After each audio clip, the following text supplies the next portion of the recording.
Welcome to AR creation சமையல். நம்ம ஒரு சூப்பரான ஈவினிங் ஸ்நாக் ரெசிபி தான் பார்க்க போகிறோம். மாவு எப்படி பணியாரத்துக்கு எப்படி அரைச்சி நம்ம பணியாரம் ஸ்வீட் பணியாரம் எப்படி செய்கிறதுங்கிறது இந்த வீடியோவில் ஃபுல்லாக நான் சொல்லியிருக்கேன். கண்டிப்பாக நீங்கள் இதை ட்ரை பண்ணி பாருங்கள்.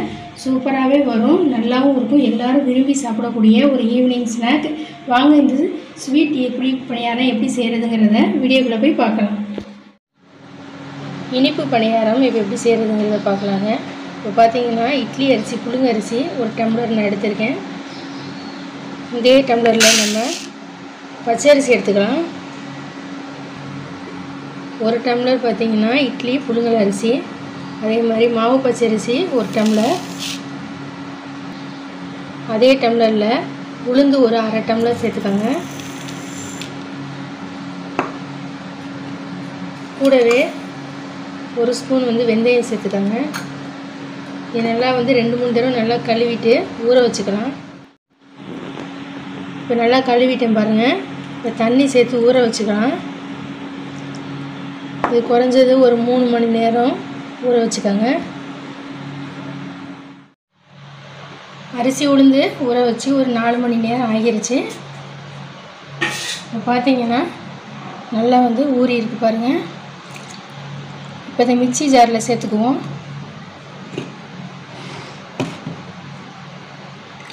தண்ணி அதிகம் சேர்க்காம கொஞ்சமாக தண்ணி சேர்த்துக்கோங்க. இட்லி மாவு பத்துக்கு அரைச்சிக்கிட்டா தான் கொஞ்சம் நம்ம வெல்லம் சேர்க்குறப்ப ரொம்ப தண்ணி ஆகாமல் இருக்கும்.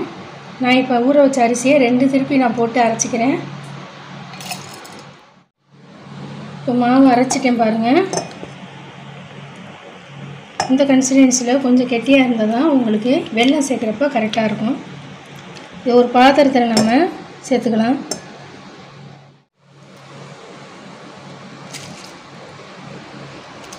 ரெண்டாவது தடவையும் இருக்கிற ஊற வச்ச அரிசி அதோடு சேர்த்து அரைச்சிக்குவோம். நான் இப்போ பார்த்தீங்கன்னா பணியாரத்துக்கு உப்பு சேர்க்காம தான் இப்போ கலந்து வச்சுருக்கேன். இதை நம்ம ஒரு 6 மணி நேரம் இட்லி தோசைக்கு எப்படி நம்ம ஆட்டிட்டு புளிக்க வைக்கிறோம் அதே மாதிரி ஒரு 6 மணி நேரம் நம்ம மூடி வச்சுருவோம். இப்போ மாவு கரைச்சி வச்சு ஒரு 6 மணி நேரம் ஆயிடுச்சு பாருங்கள். இப்போ நான் காலையில் அரைச்சி வச்சேன். இப்போ பார்த்தீங்கன்னா ஒரு 5:30 மணி போல் இப்போ செய்ய போகிறேன். இப்போ மாவு பார்த்திங்கன்னா கெட்டியாக இருக்குது பாருங்கள். இந்த அளவுக்கு இருந்தால் தான் நமக்கு பணியாரம் தண்ணி இல்லாமல் இருக்கும். இப்போ இதில் பார்த்திங்கன்னா வெல்லம் கொஞ்சம் தண்ணி சேர்த்து நான் கரைச்சி அடுப்பில் சூடு பண்ணி கரைச்சி வச்சுருக்கேன். சூடாக சேர்க்காமல் ஆறி போய் சேர்க்கலாம். இப்போ வெல்லம் கரைசல் இப்போ கொஞ்சம் கொஞ்சமாக மாவில் சேர்த்துடலாம். சூடாக சேர்க்காம ஆற வச்சு சேர்த்துக்கோங்க.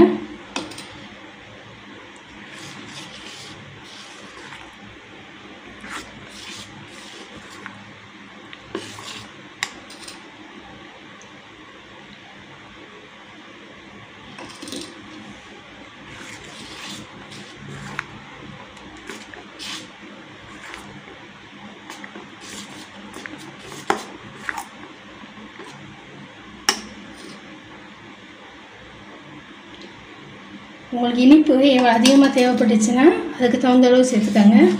நான் 2 டம்ளர் ரைஸுக்கு 1 டம்ளர் வெல்லம் கரைச்சி வச்சதை சேர்த்துட்ருக்கேன். இப்போ நல்லா கலந்து விட்டாச்சு. இது கூட பார்த்திங்கன்னா ஒரு சிட்டிகை உப்பு சேர்த்துக்கோங்க. என்றைக்குமே ஸ்வீட் செய்கிறப்ப ஒரு சிட்டிகை உப்பு சேர்த்திங்கன்னா கொஞ்சம் இனிப்பு உங்களுக்கு தூக்கலாக கிடைக்கும். ஏலக்காய் பவுட்ரு கொஞ்சம் சேர்த்துக்கோங்க. 1 ஸ்பூன் ஏலக்காய் பவுடர்,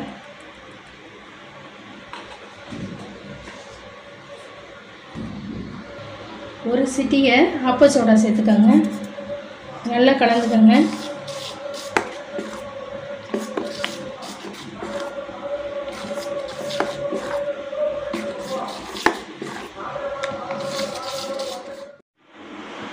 கூடவே தேங்காய் துருவல் சேர்த்துக்கோங்க.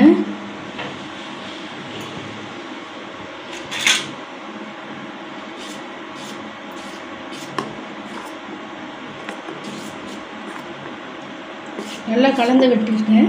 இப்போ மாவோட கன்சிஸ்டன்சி பார்த்திங்கன்னா இந்த அளவுக்கு இருக்கணும். ரொம்ப தண்ணியாகவும் இருக்கக்கூடாது. இனிப்பெல்லாம் கரெக்டாக இருக்கான்னு பார்த்துக்கோங்க. இப்போ ஸ்டவ் ஆன் பண்ணி குழி பணியார சட்டி வச்சுருக்கேன். இது நல்லா இப்போ சூடாகிடுச்சு. ஆயிலும் நெய்யும் பார்த்திங்கன்னா கலந்து வச்சுருக்கேன். ஒவ்வொரு குழிலையும் நம்ம சேர்த்துடலாம்.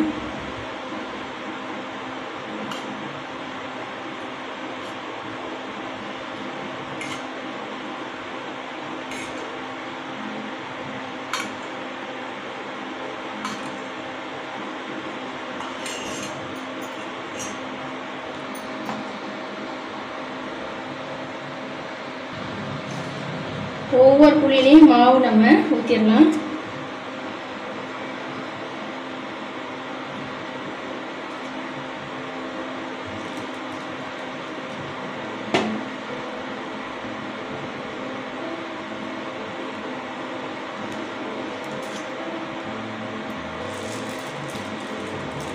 ஒவ்வொரு குழியும் ஃபுல்லாக ஊற்றிடாதீங்க, முக்கால் அளவுக்கு மட்டும் ஊற்றிக்கோங்க.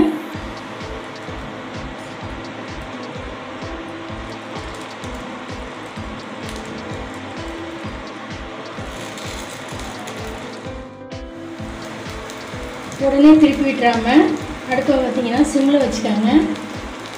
நல்லா மாவு பார்த்திங்கன்னா நல்லா வெந்தது மேலே பபிள்ஸாக வரும். வந்த பிறகு அதுக்கப்புறமேட்டு திருப்பி விட்டுக்கோங்க. இப்போ திருப்பி விட்டுடலாம்.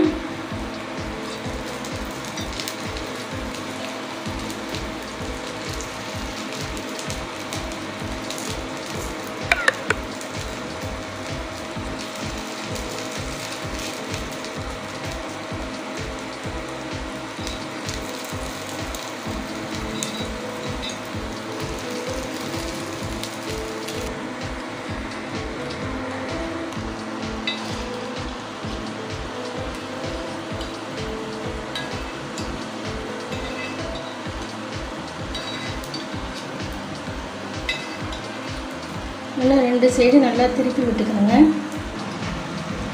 இப்போ எடுத்துடலாம்.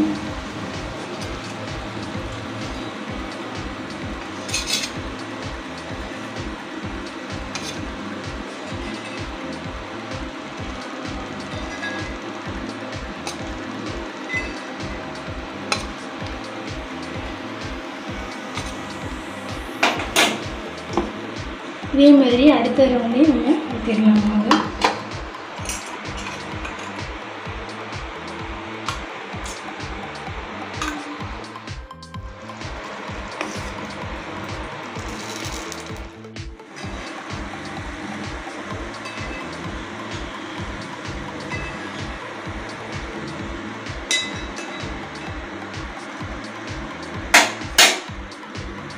அவ்வளோதான், அடுப்பு ஆஃப் பண்ணிடுறேன்.